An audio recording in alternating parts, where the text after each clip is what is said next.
বাংলার কর্ণধার কৌশিক হাসান তাপসের অফিসে তারকাদের যেন মিলন মেলা।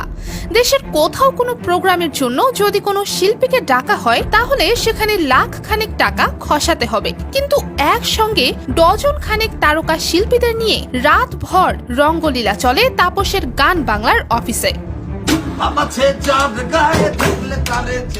চলুন জেনে নেই জমজমাট গানের আড়ালে তাপসের গান বাংলায় কি কি চলতো আর কারা কারা থাকতেন সেই অফিসে।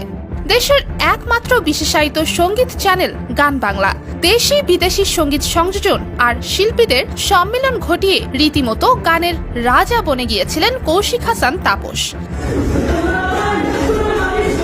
বিদেশ থেকে সানি লিওন, মিমি চক্রবর্তী, স্বস্তিকা মুখার্জি, নার্গিস ফাকরির মতো বলিউড স্টারকে সামনে বসিয়ে আড্ডা দিতেন তাপস। নিজের মেয়ের বিয়েতে নাচিয়েছেন সানি লিওনকে, বসিয়েছিলেন তারকাদের মেলা। তাপস ও তার স্ত্রী ফারজানা মুন্নির ক্ষমতার প্রভাব ও বিস্তার বিশ্বব্যাপী। তাপসের অফিসে নিয়মিত যাতায়াত শোবিজ অঙ্গনের বহু তারকার, চলত রাতভর গান বাজনা।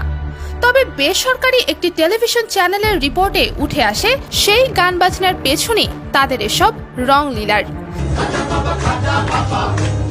গান আড্ডা অনুষ্ঠানের আড়ালে সঙ্গীতের এই চ্যানেলটিতে রমরমা আসর বসে মদ আর স্কর্টের।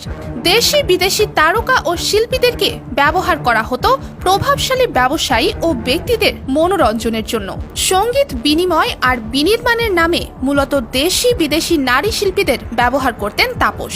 তার অফিসে যাতায়াত ছিল এ হালের জনপ্রিয় অভিনেত্রী শবনম বুবলির। চাউর হয়েছিল তাপস ও বুবলির প্রেমের সম্পর্ক, যা তাপসের স্ত্রী ফারজানা মুন্নি নিজেই জানিয়েছিলেন। বুবলিকে বিয়ে করার সিদ্ধান্ত নিয়েছিলেন তাপস, যা তাপসের স্ত্রী মুন্নি টের পেয়ে গেলে ভেস্তে যায় তাপস বুবলির সম্পর্ক।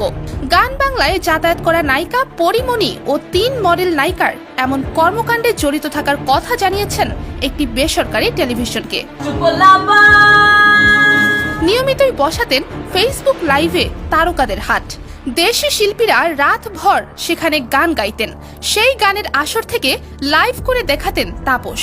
অনেকের মনে প্রশ্ন ছিল, এত এত সঙ্গীত তারকা একসাথে কিভাবে? অবশেষে হয়তো মিলল সেই কাঙ্ক্ষিত প্রশ্নের উত্তর।